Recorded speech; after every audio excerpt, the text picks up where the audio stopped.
Hello everyone, my name is Shivani Tyagi, your philosophy and ethics teacher. So we were discussing about early Wittgenstein theory. So let's understand what we learned so far. So basically, we were learning that what 7 proposition he gave, right? How he wanted to make language and reality similar, right? And early Wittgenstein theory is his first theory, and then later on, his later Wittgenstein theory, investigation. The book name is Philosophy Investigation. He tells that how his early Wittgenstein theory was false, and he actually makes another one, right? So let's understand his 7 propositions. I explained in the class that it is based on the reality, right, and then based on facts, and then it is based on picture, how it is existing in reality, right? Then he also talks about that if there is no logic to it, if there is no scientific proven to it, then we should not see that as reality. We should diminish it. So let's understand what else did he say. So defense of communism, defense of common sense, he says that how few things are like based on common sense, right, and we should not judge them, and those are based on reasoning, and we should not question them. Suppose a philosopher asking that if this world is existing in reality or not, then this is absurd according to him. Why this is absurd? Because he says that these questions are based on reasoning, right, and we should not doubt them. This is what he says. He says that the world exists, object exists himself independently of our thoughts, and we should not question them, because if we'll start questioning the reality, if my existence is real or not, if this world is existing in reality or not, then this is absurd, this won't make sense, right? So these are the questions which should be left unsaid, right? So next he talks about idealism, right? Obviously, because he is a philosopher who is based, whose philosophy is based on totally like on reasoning, on logic, on science. Then idealist philosophers are those philosophers whose ideas are in mind, according to them reality is in mind, right? So he refuted it, and what did he say? His solipsism collapses into realism. He says that this identity of my, I, self, it collapses into what? Realism, reality, right? So now let's understand logical atomism.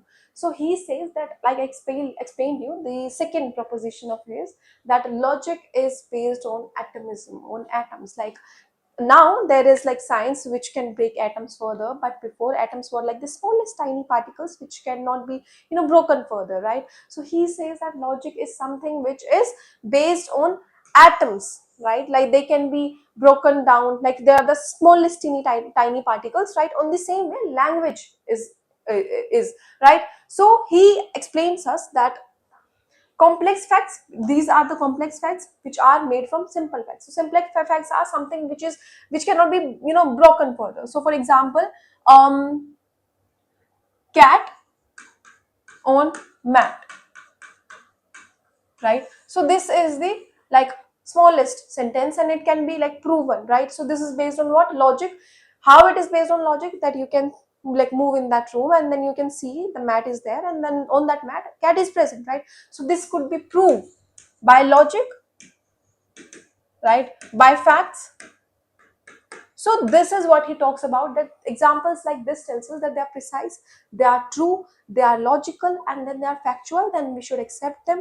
And this is how language should be. They should be like picture of reality. And atomic facts are basically those facts which cannot be like broken further. And this is how we should understand the reality, right? If there is like long sentence and long paragraphs, then that truth should be like broken further, so that we can understand if that's reality or not, if that's truth or not, right? So he says that larger truth is combination of atomic facts, like I explained it to you. Now if I add something to it, then it will be like cat on mat, like cat is on mat, and the color of cat is what? And the color of blue, or sorry, like white. So basically these is the conjunction, right? Joining this logical constructor, if you remember, this is what he says. These are logical constructor and or, right, which are actually helping us to understand, like giving us more information, right? So this is logical constructor which is combining these two information, and it will break these two information, then we can have logical atomism, which it can be not broken further, and then we can have the idea of reality on the basis of logic, on the basis of facts, right? So next he says that he influences Russell. So Russell analyzed the world into simplest. He also says that basically reality is something which is on atomic basis, right? And Wittgenstein also says that apply this in Tractatus Logico-Philosophicus, his early Wittgenstein theory, right? The first theory that we are talking about. So he says that logical atomism is something, language is something which cannot be broken further, and this is how we should analyze the truth, on the basis of reason, on the basis of actual, or on the basis of understanding.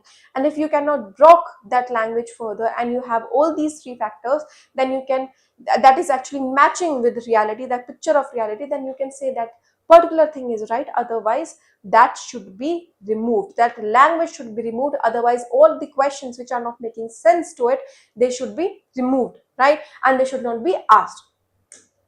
Next, we have logical constructions. Early Wittgenstein theory says that there are statements which are complex, right? Complex statement is, like I gave you example, that there is a cat on the mat and the color of the cat is white, right? So this is complex statement combining from simple statements, right?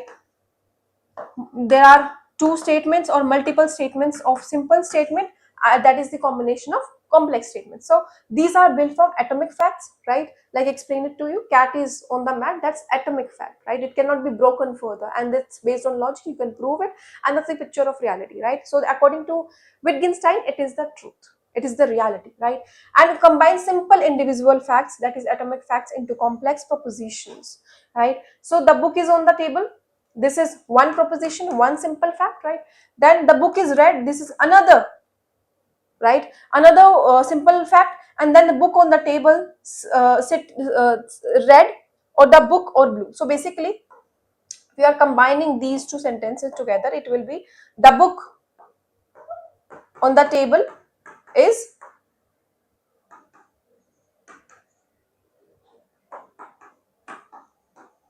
right.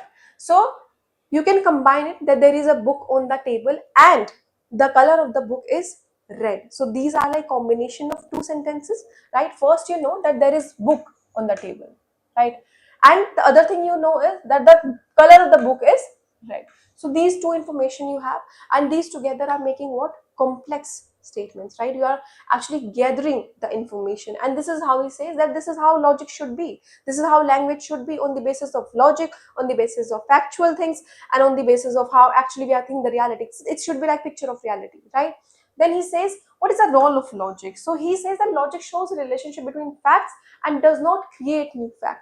If you are creating new facts, then it's more like that you are creating confusion to it. Adding more information will create confusion, and you won't be able to understand that what the receiver is like. The receiver won't be able to understand what that person is saying, right? So it creates new facts and then connect simple statement to form meaningful complex propositions. So like over here we know that book is on the table, this is simple statement one, right?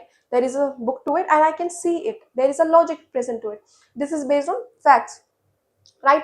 I can see that there is a book and the color of the book is red. So these are the two information we have, and this could be proved like by seeing it on the logical basis, and this shows the picture of reality. And this is what he says, that logical construction is important when we are understanding language. Understood? Then he talks about incomplete symbols. So incomplete symbols like those symbols like and, or, unknown, according to him are what? These are incomplete symbols. So names, these are complete symbols, they refer to object. If I say that Shivani, so this is referring to me. So according to this, these names are complete symbols. Incomplete symbols depend on other words, connect facts logically. Example, logical operators and, or, not. So these operators, they don't make any meaning, they are making meaning when we are connecting them together, right? And when we are connecting them together, then we are understanding that yes, this is the meaning, these are the like useful concept they are made for, right? So meaning arises only in the context of proposition. Complex statement, it is raining and it is cold. So it is raining is one simple statement, right? And another simple statement is it is cold. And what is logical operator here? And is a logical operator, right? So this is what he says, that there are incomplete symbols and there are complete symbols. Complete symbols are which are actually referring to something, which are actually giving knowledge to something. For example, if I say cat, if I say even the Prime Minister of India, right? So these are what? incomplete symbols. They are actually referring to something, and with that name only we are getting more information, right? New facts to it. So it's generating some knowledge into it. So if it is generating new knowledge to it, it is incomplete, it is complete symbols. But if they are not generating any new knowledge, then it is incomplete symbols, and they are needed for generation of another sentences, for the conjunctions of it, right? They are used in the reference for other sentences, right? So let's understand what did he say about picture theory of meaning. Now, ma'am, what is picture theory? Now when we see picture, right, you can identify that person very naturally. In a quick way you will tell that this is the person, this is my sibling, this is my father, this is my mother. How do you know that? Because you see them in reality, and exactly like that they are in picture also, right? Their features, their face, like everything, you recognize them in seconds. Why? Because they're actually like in reality. So this is what he says, that reality, that language should be something like it is existing in reality. There should be no confusion, there should be no question mark, and it should be like proved on basis of logic, on basis of science, on basis of facts. And if you can prove this on basis of this, then it is picture reality, picture theory of meaning. Understood? So he says that language is picture facts, not think directly. Example, the red ball is on the table. Elements correspond to object, properties, and relations. So there is an object, that is ball, right? And there are properties, ball table, right? There are like links to it, and there are relations, relation red to ball and ball present on what? Table, right? So these relations, these things are present over there, right? On basis of this you can prove the reality.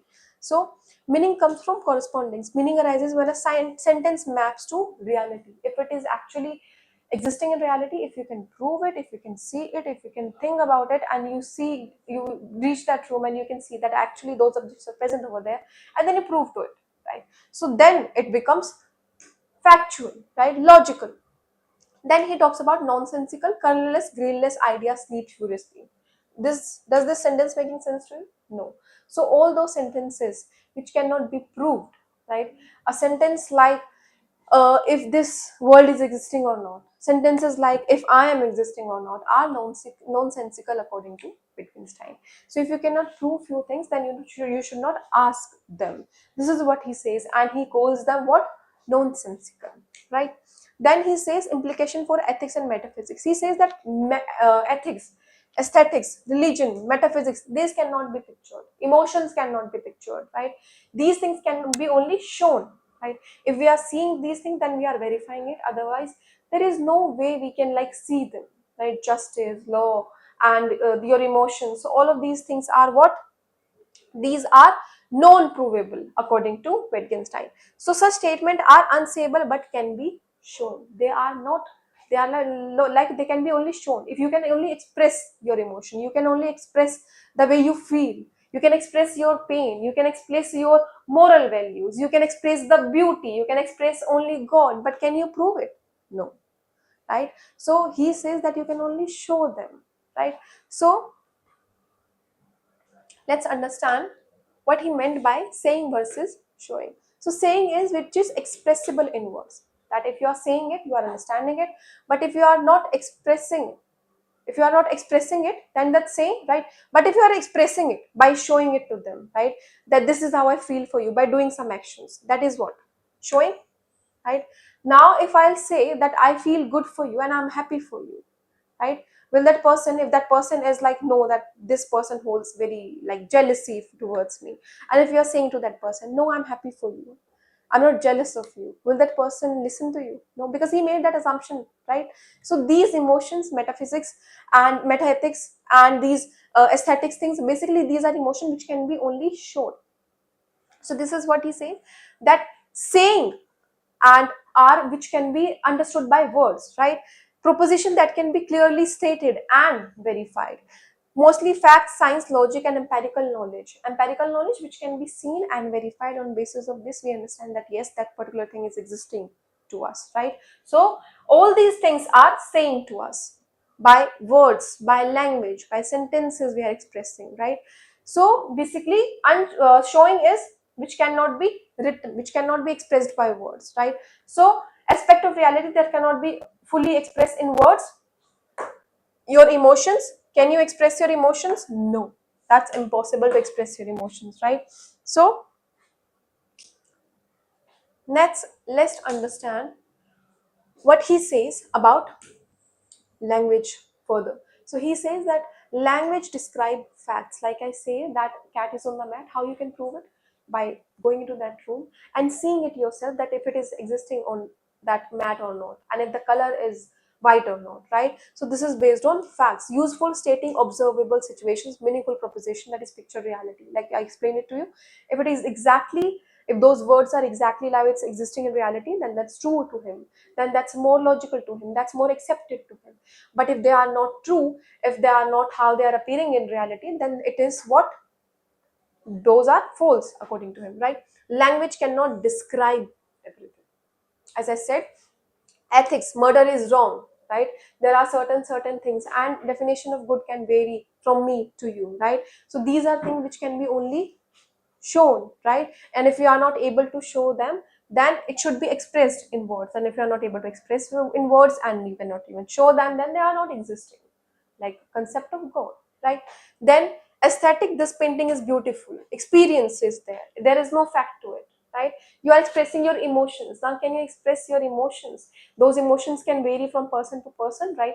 But there is some essence to it. Even if you are feeling different, there might be some essence of beautiful to it, right? Metaphysics, god exists, not verifiable, it cannot be expressed in language, like I said, and it cannot be seen, and if it cannot be seen, it cannot be even expressed with emotions, right? So mystical spiritual experience shows, shown, not said. Understood? These are things that we only show, we only express. My love towards my mother, my love towards my family, my care towards the society, that I want to give something good to the society. So all these things, all these are emotions, and according to Wittgenstein, emotions are something which can be actually, shown. It cannot be expressed with language. If I say that I feel good for my society, is that enough for the society? No. I have to do something to prove that. I have to give education to students, right? I want to like clear, I have to like do something so that students can clear their UPSC exam, and then I can say that yes, I did something good for the society. So these efforts are not something which could be like come up with language. These efforts are something which could be shown. So if you liked Wittgenstein theory, I'll be coming up with his later Wittgenstein theory. And thank you for loving my early Wittgenstein theory. I'll be coming up with the other part. Till then, you can comment in the section that which part should I cover first. Thank you.